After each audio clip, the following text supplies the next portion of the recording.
कुणाल कामरा का विवाद और अभिव्यक्ति की आजादी की लड़ाई। स्टैंड अप कॉमेडी हमेशा से तीखी बुद्धि, साहसी हास्य और कभी-कभी असहज सच्चाइयों का मंच रहा है। लेकिन जब एक कॉमेडियन का मजाक उसे कानूनी मुसीबत में डाल दे, तब क्या होता है? स्वागत है 2025 के भारत में, जहां देश के सबसे बेबाक व्यंग्यकारों में से एक कुणाल कामरा फिर से विवादों के केंद्र में है। ये पूरा विवाद उनके हालिया स्टैंड अप एक्ट में गाए गए एक पैरोडी गाने से शुरू हुआ।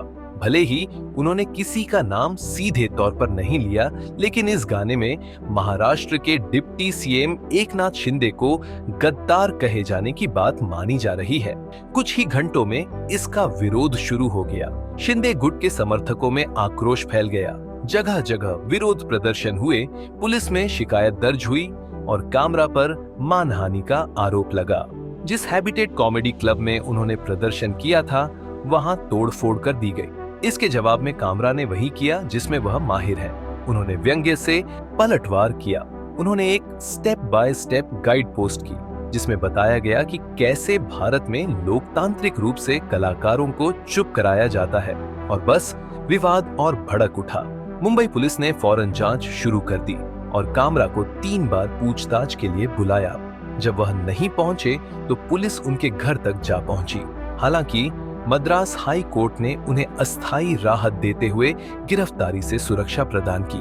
जैसे इतना काफी नहीं था, उनके शो में मौजूद एक बैंक कर्मचारी को पुलिस ने गवाह के रूप में समन जारी कर दिया। इस पर भी कामरा ने व्यंग्यात्मक अंदाज में प्रतिक्रिया दी और माफी मांगते हुए उस व्यक्ति के लिए छुट्टी की व्यवस्था करने की पेशकश की। इस पूरे विवाद ने एक गंभीर बहस को जन्म दिया है। कॉमेडी और अपमान के बीच की सीमा कहां खींची जाए? क्या राजनीतिक नेताओं की आलोचना करना वर्जित होना चाहिए? और सबसे महत्वपूर्ण बात, दुनिया के सबसे बड़े लोकतंत्र में क्या एक कॉमेडियन को सत्ता से सवाल पूछने का अधिकार नहीं है? इतिहास गवाह है कि व्यंग्य सिर्फ हास्य नहीं होता, ये सत्ता को चुनौती देने, पाखंड को उजागर करने और सत्ता को जवाबदेह बनाने का एक जरिया है। अमेरिका में जॉर्ज कार्लिन से लेकर जॉन स्टीवर्ट तक हर लोकतांत्रिक देश में कॉमेडी को एक ताकत के रूप में देखा गया है।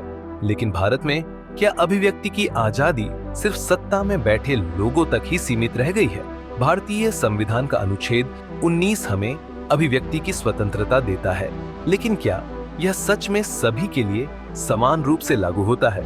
जब सत्ता से सवाल करने वाले कलाकारों को चुप कराने की कोशिश होती है, तो यह सवाल उठता है कि क्या हम सच में लोकतंत्र में रह रहे हैं? कुणाल कामरा विवादित हो सकते हैं, लेकिन यह मुद्दा सिर्फ उनके बारे में नहीं है। जिस दिन हमने कॉमेडियनों, कलाकारों और पत्रकारों को उनकी आवाज के लिए डराना शुरू कर दिया, उस दिन हमने अपने सबसे बुनियादी अधिकारों में से एक को खो दिया, अभिव्यक्ति की स्वतंत्रता। तो आप कहां खड़े हैं? क्या भारत अभी भी वो देश है जहां लोग बिना डर के अपनी बात कह सकते हैं, या हम एक ऐसे दौर में प्रवेश कर रहे हैं जहां हंसी भी अपराध बन जाएगी? नीचे अपनी राय कमेंट करें और ऐसी अनसुनी कहानियों के लिए हमारे नए YouTube चैनल लाइव्स प्लेबुक को लाइक, शेयर और सब्सक्राइब करना न भूलें।